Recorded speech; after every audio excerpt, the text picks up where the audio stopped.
എന്താണ് ഈ കർക്കിടക കഞ്ഞി കൊണ്ട് ഉദ്ദേശിക്കുന്നത്?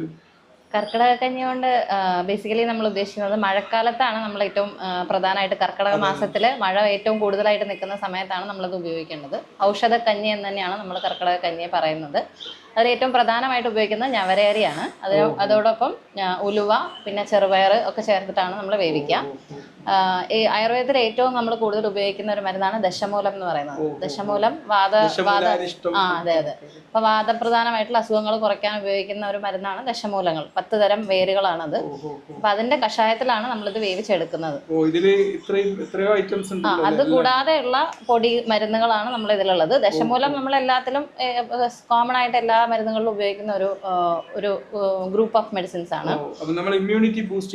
ഏറ്റവും പ്രധാനമായിട്ട് ഇമ്മ്യൂണിറ്റി കൂട്ടുക, പിന്നെ ദഹനശക്തി വളരെ കുറഞ്ഞിരിക്കുക അല്ലെങ്കിൽ താറുമാറായിട്ടിരിക്കുന്ന ഒരു സമയമാണ് നമ്മൾ ഈ മഴക്കാലം എന്ന് പറയുന്നത്. അപ്പൊ ആ ഒരു ഡൈജഷനെ